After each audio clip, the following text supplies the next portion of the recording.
with it and see what happens.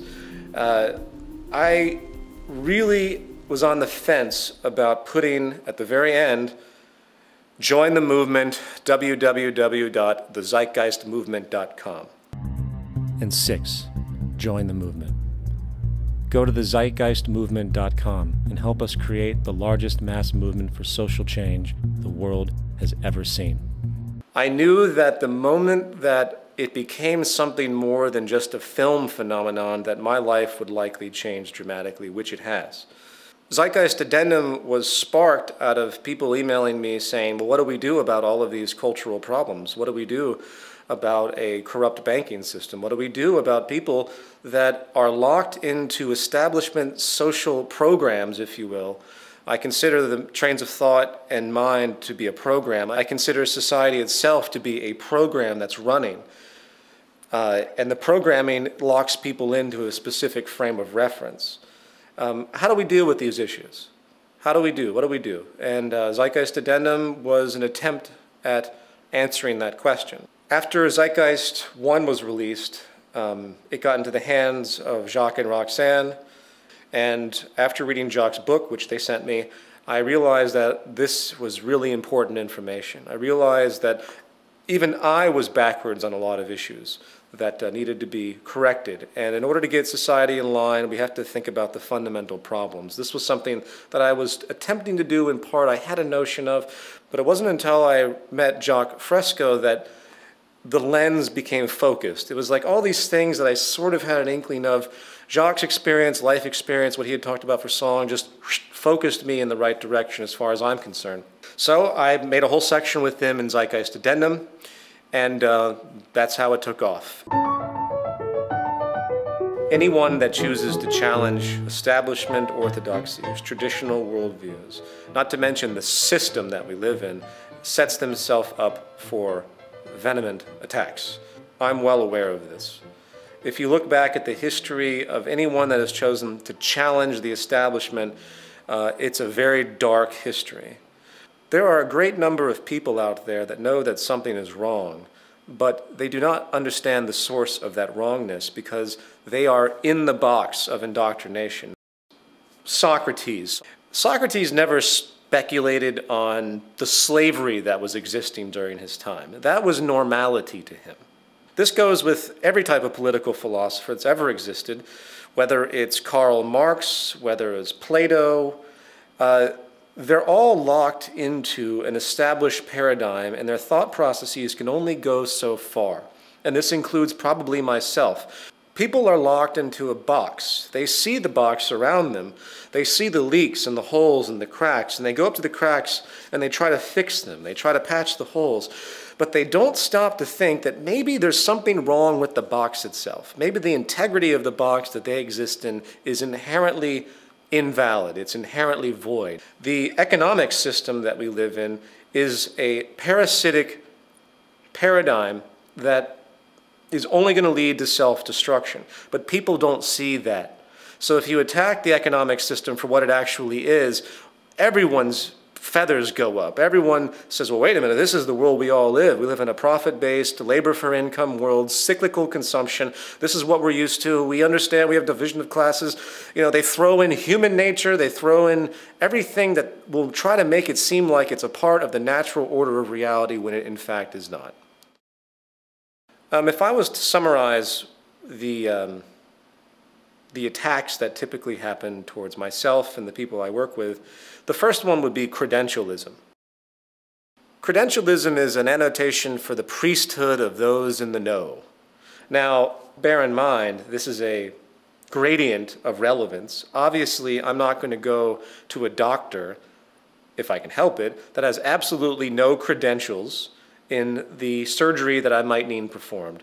They require instruction and experience to do so.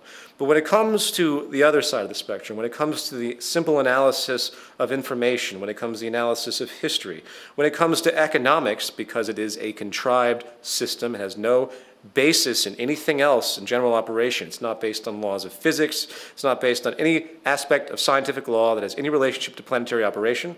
Then suddenly it becomes very relevant to speculate as to what these things actually mean to society. It's a double-edged sword when you get a master's, bachelor's, PhD in a particular medium, because think about what you're actually doing.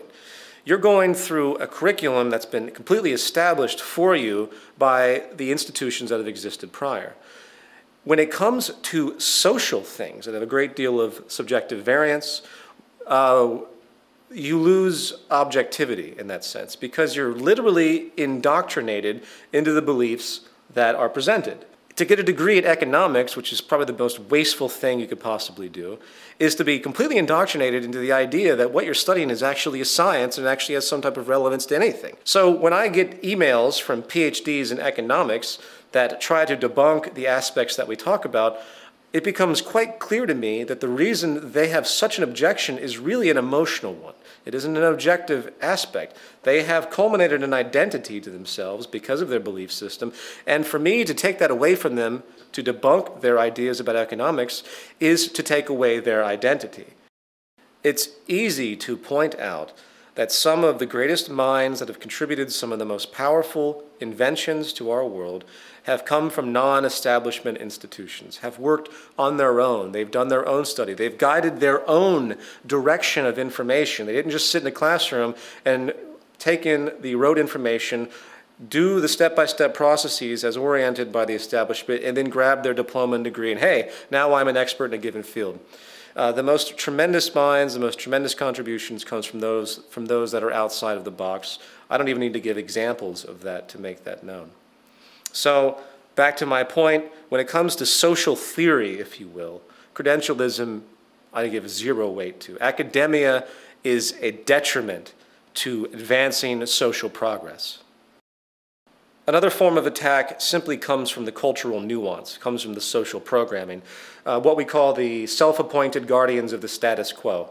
People that are suffering in the system just like anyone else, but their social identification is so powerful, they are so locked into the box, that they find it infuriating to think that what they're living is actually wrong, paradoxically. I get this all the time from people. The self-appointed guardians of the status quo are birthed in religion, birthed in economics, birthed in the illusion of democracy that we see today across the world, birthed in the various isms that are entirely pointless: capitalism, communism, fascism, socialism. You have the priesthood of the monetary system, the capitalists, if you will. You can give it that rhetoric. I don't use that word. It's meaningless. The monetaryism is the word I use. The pretense for acquisition of money is based on differential advantage, which is based on dishonesty, period. Then you have the priesthood of religious concepts, religious identification, and the idea that somehow we know everything already and there's a God and he's looking down on us, controlling everything. I won't even go into the paradoxes that come from that extremely narrow notion. So in other words, the biggest crutch to the evolution of human thought is breaking your own indoctrination. It's very, very difficult to overcome emotional elements that have become so ingrained in you that you have an immediate reaction, an immediate suffering and pain when anything interferes with that. And it's a very, very complex problem. But I'll say it again. We have to learn how to we have to learn how to identify and break our own indoctrination if we expect to move forward at all as a civilization.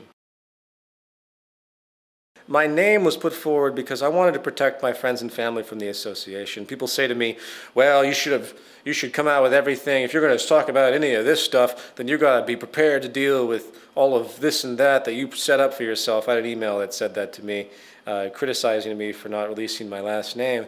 And I thought to myself, you know what they're actually saying, anyone who actually says that is actually saying that Martin Luther King deserved to die, or that Gandhi deserved to die for making themselves known. I've gotten many death threats from the religious community. We live in a very fucked up, sick culture. We really do. The society is mentally ill. To be normal is to be messed up in this culture. So my name, Peter Joseph, at what point does my identity become absolutely transparent? Should I give people my social security number? Should I give them my tax returns? And just to throw it in there are plenty of people throughout history that have gone by their first and middle name, excluding their last name from their general communication and walks in their society, just like people often use their middle name and their last name.